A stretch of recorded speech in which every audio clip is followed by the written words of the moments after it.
welcome back to Diode Press. I'm Graham. So in the last video, we made a registration jig and a bench hook. And so today we're going to jump right into carving our image. So let's get right to it. And so in the last video, we made this bench hook. And so now you can see how it works. So it sits right on the edge of your desk here. And this bottom lip locks against your desk. And so now when I put the block on here, it keeps it nice and secure. And so I can carve away, and I don't really have to worry about holding the block other than make sure it doesn't slide left or right, but all the pressure gets applied from the desk. Because you always want to make sure when you're carving that you're carving, away from your fingers. I have a habit of kind of holding the block here, and I'll be getting into details, and I've slipped a bunch of times, it's not fun. So just keep that in mind when you're carving. And so before we actually do a whole lot of carving, if I carve a little bit of this border, because we're going to be carving this out first, when I carve it, you can't really see what's going on. I can kind of tell a little bit better than I'm sure it shows up on camera, but since the linoleum's kind of the same tone all the way through, and different brands, the insides are different from the outside a little bit more, but it's still kind of hard to tell. So what I like to do is kind of tone the block. So I'm going to use just a Copic marker to do this, but any kind of like translucent marker or a thin layer of acrylic paint, something like that you can maybe clean off easy afterwards. People use different things to do this. And what I want to do is just basically just paint along here. And it's light enough and kind of translucent enough that it won't mess with my actual line work. But now when I go in here in the same area and I carve, it's really clear what I'm carving away and what's staying. And so basically whatever stays gray is what's going to eventually print on our block. And so now I can go through and tone the whole block like that before I start carving. If you're doing something big, you'll probably want to look at a different method so you don't burn through a whole marker. And this doesn't really make the block look that beautiful when you're carving it, but it definitely makes it easier. Okay, so now we're ready to kind of start carving. So I end up using just a couple tools on almost all my prints that I do. You want to have enough variation of sizes of different marks that you can make.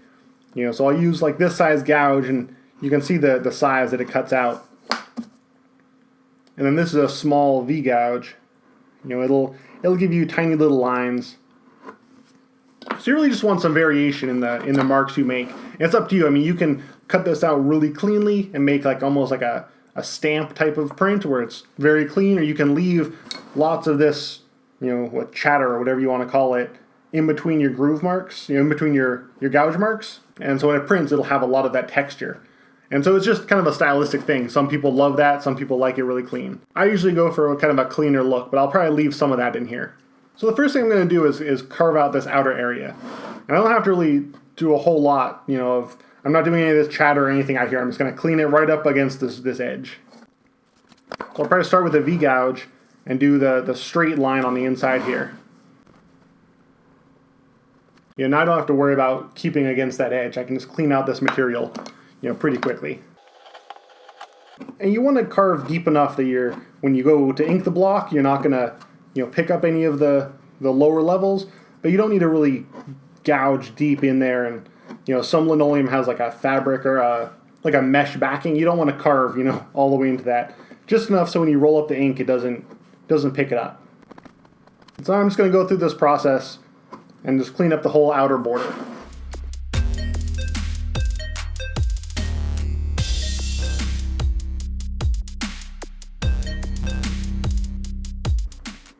So as I finish up this outer border, I find myself switching to these tools quite a bit.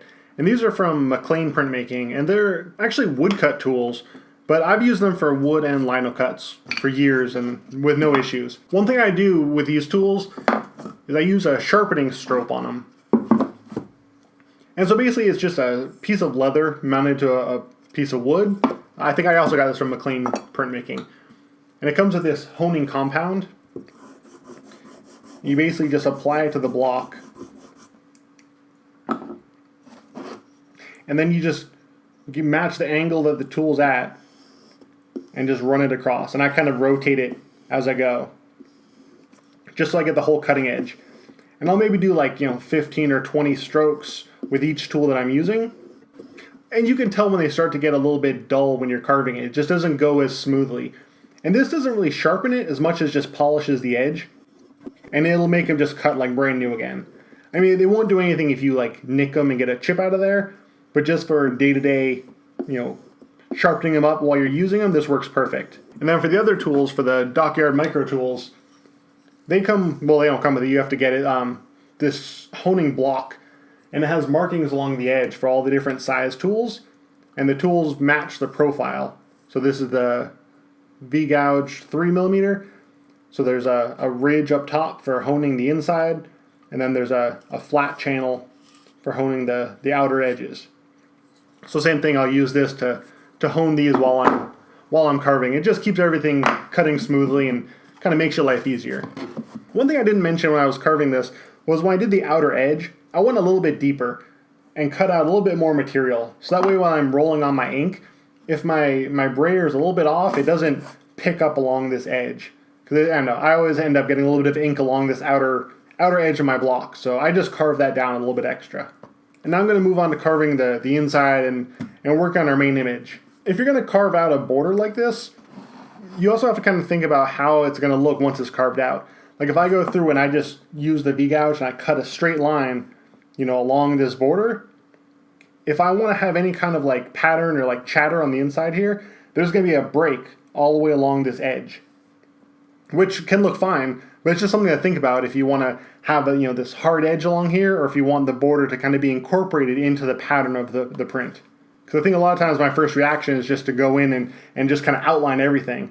But if you do that, it'll kind of break the flow of the print. Unless you're really going to clear it out, then it doesn't really matter if you're going to carve out right along the edges. It's just something to think about when you're planning on what you're going to carve next.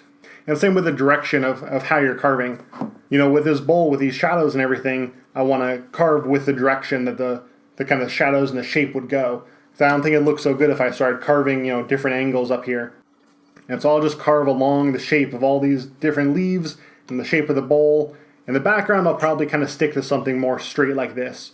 Maybe, clear out some of the area first. But I'll just kind of play it by ear as I go. And so as I'm carving out kind of this background area, I'm just kind of taking out some marks along here as I go. And you can always carve your image, give it a print and see how you like it, and then carve out more. But you can't really go back. So I just kind of do it, one step at a time and kind of just experiment as I go. But I know I want most of this material cleared out along the perimeter. So I'm just kind of trying to randomly scoop out chunks as I go. That way I don't have any like long straight lines where I have to worry about, having kind of a linear pattern, because that's not really what I'm going for with this one. And this is where the bench hook's really handy, because I can not worry about holding the block so much. I'm holding it down, but as I carve it, I can just kind of let the tool jump out a little bit. I don't want to slip and cut into the plant up here, but if it just jumps out, it doesn't jump into my hand if I was trying to hold the block down. And kind of the smaller the tool you use, the more careful you have to be with it. With these tiny 1mm, 1.5mm tools, if I'm carving and really putting a lot of pressure on them, I can easily chip out the corners or even break the tip of it. These are pretty hardy tools, these larger ones. So you don't really want to pry a whole lot, but they're a little bit more forgiving if you put a little more pressure on them. If I were to use this tool, I could carve through this whole block in one pass, and it would just clear it all out. And I'll just kind of change up the mark that I'm making. So I think if you use the same tool and kind of make the same pattern, the whole thing is going to look very flat. So I'll just jump around to kind of different size tools and try to make some different marks as I go. So I decided to carve a little bit of a straight line and then also clear out some of it with the U-gouge. So that way you can kind of see the border, but it's not a continuous hard line. So hopefully once I print it, it'll kind of look how I'm hoping. And again, if not, then I can always either clean it out or get rid of the border altogether.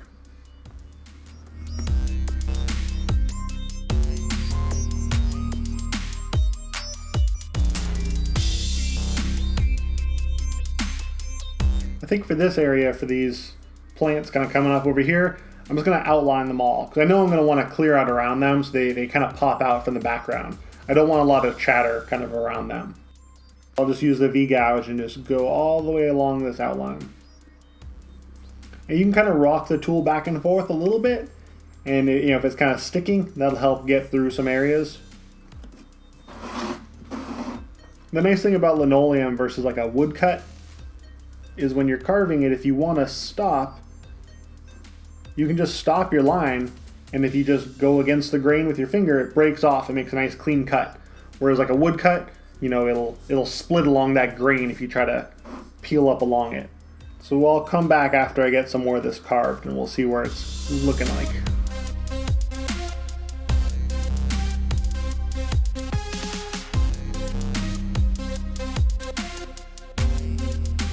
Now I have the majority of the block kind of carved out, at least the outline of my image. I think I'm going to do this little shadow piece here first. So I think I might just use this small little v-gouge here, and maybe just make like a kind of dot pattern throughout this whole area. Kind of see how that looks. So I want it to stand out, that you can tell it's a shadow, but I also want it to be a little bit, screened back. It doesn't draw your eye directly to it. And again, you want to be careful with the tools not to put too much pressure when you're lifting up, with your little chunks of linoleum, because you can damage the tools. So you kind of get a feel for what they can take. So once I get the whole thing to a certain point, I'll roll up a layer of ink across the whole thing and see what it's looking like, and then go back, because a lot of these areas I've carved out will probably fill in with some ink where I think I'm low enough, but this ridge up here, might show up or something like that. So you just keep working the block, proofing it, seeing what it's looking like, and then keep carving away.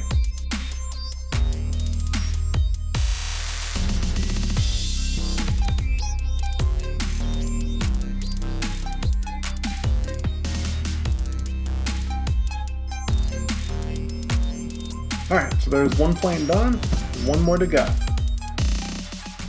Alright, so at this point I think I have all the main area of the block carved out. I'm not sure how this is all going to look when it's printed, so I'm going to roll up some ink and give it a coat of ink and see kind of where we're at. And so to kind of proof this block and kind of see what we're looking like, I'm going to use this Akua ink.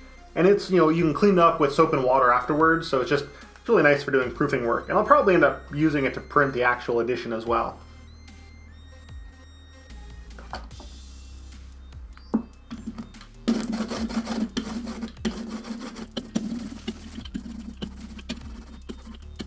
I'll just roll up a thin layer, and I can ink up the block.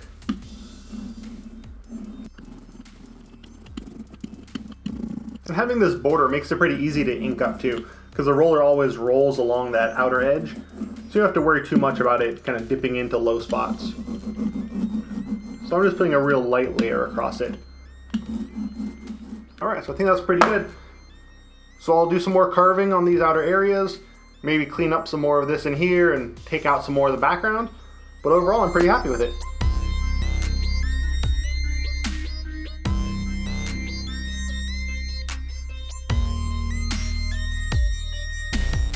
Alright, so I did some more carving on the block, and I think I'm ready to do one more ink up.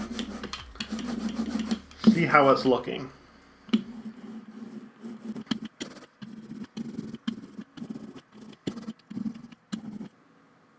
Alright, and so in the next video, we'll go ahead and get some paper ready to run a print and go from there. I'll see you then. Thanks. Thanks for watching. To keep up with the videos when they're posted, make sure to subscribe to the channel. And if you want to help support this channel, you can check out the Diode Press Patreon page, where I post behind the scenes photos as well as other patron rewards. Thanks!